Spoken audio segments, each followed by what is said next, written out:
subjects, and let's move on to health. We can't protect people's health by stopping the wars, but we can vaccinate people to become healthy. Yes, I managed to become part of the Stakeholder Listening Session preparation for the 77th World Health Assembly, which is taking place, as we know, May 27th through June 1st in Geneva. And this slide here shows the moderator, Mike Beer, the Chief of Staff of the Office of Global Affairs of the U.S. Department of Health and Human Services, and curiously, Manuel Claros of USAID, which many have defined as the CIA front. I'll let the viewers decide that. And these are some of the speakers in this next slide, just to give a fair and balanced overview.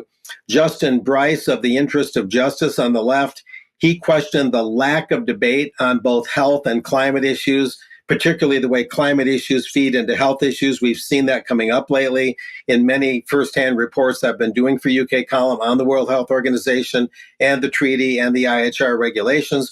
Rachel Cohen of a basically NGO named DNDI, formerly of Doctors Without Borders. She was a unremitting treaty advocate. And Liz Marcy of WaterAid America, more of a neutral party. Washing and sanitation are sorely lacking in the world, she says, and that needs much more attention, not just vaccines. And we'll move on from there. There's my mug as I gave comments to the listening session. I was only given 90 seconds because I only chose one item from the provisional agenda, Brian, and you were given 90 seconds per item. And I gave my 2 cents here, and I believe we have a 90-second video clip of me speaking to the listening session. Next up, Mark Anderson. Can you hear me? Yes. Sorry. Good day. Thanks for this speaking opportunity on Immunization Agenda 2030. You are not going into the May 27 World Health Assembly with both eyes open. As you embark on Provisional Agenda Item 11.4, the WHO has made it crystal clear that it wants to vaccinate everyone, everywhere, its own words, thus indicating mass vaccinations have become a monopolistic centerpiece of global health, with painfully little said about real alternatives. Yet we've reached a point to where we know that the novel mRNA injections have caused widespread harm and more deaths than media and government care to admit. In short, as 11.4 is discussed, don't forget that the kind of highly experimental injections rolled out in 2020-2021 evidently will return during the next pandemic, turning people potentially into objects of experimentation once again. We must look at global health through a much more holistic and humane framework.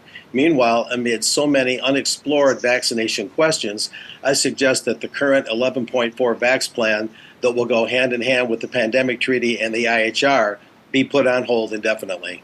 We're told to trust the science, but any so-called science that simply comports with Big Pharma's profiteering plans is simply pseudo-scientific corporatism, not impartial science. So please cease and desist at this juncture on vastly overblown, highly experimental vaccine development for all our ills. Thank you. And that, Brian, was exactly what I had to say. An interesting side note is that the WHO and the DHHS and other affiliates have been talking a lot about disinformation, and comments like mine and others made by James Roguski, et cetera, at this listening session. This listening session was held this past Thursday, May 2nd. There was another one held further back on April 11th.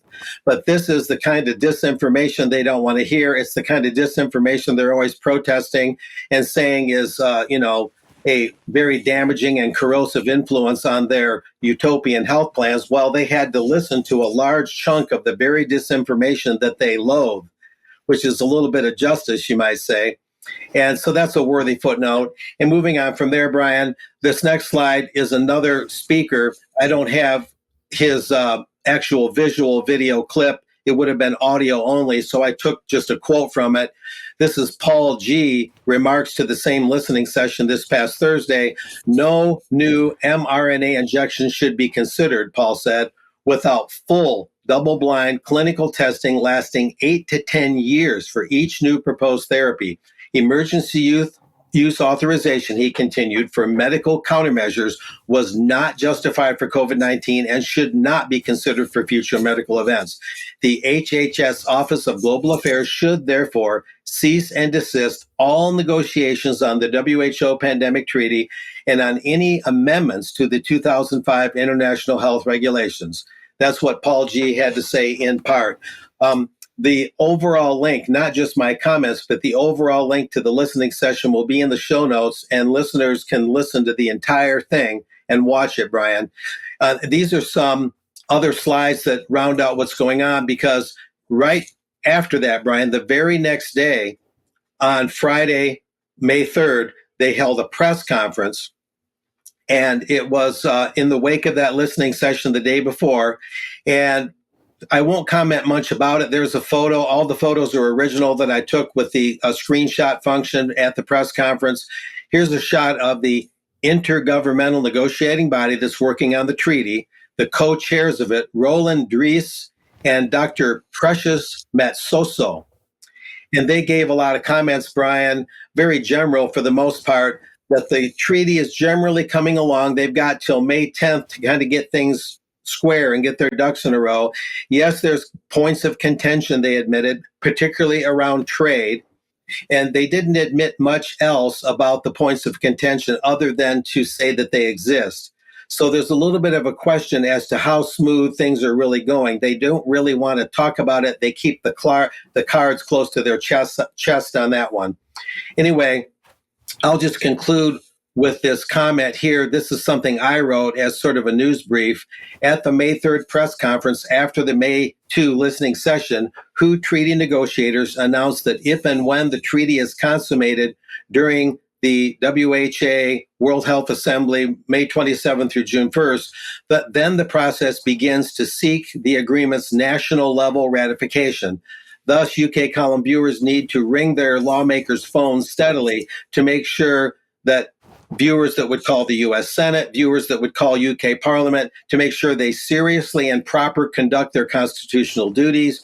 What I'm understanding, Brian, is only 60 nations need to adopt the treaty in the preliminary sense before the treaty is sent to Congress and parliaments. And remember, there are 194 member states involved here.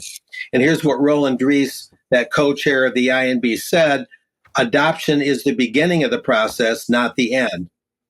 So that's a little bit of a glimpse as to what might be coming. But the main thing right now is that if they don't have their ducks in a row by May 10th, then that could possibly delay the treaty beyond the WHA starting May 27. We don't know that for sure yet. And these are just some reminders of how serious this is. This is a slide from last week. Back on April 24, they held an expanded program, an immunization program that I covered. And they're saying that everyone needs to be vaccinated everywhere. Vaccines are the only answer, or pretty much the only answer. And I believe we might have one more slide. I'm not sure. No, I think... Yeah, for now. So that's how it's shaping up, Brian. Some things are known, some things are about to be known, and there'll be more in the weeks ahead, of course, as the World Health Assembly and that May 10 deadline, as those things come up. Okay, Mark, thank you very much for that excellent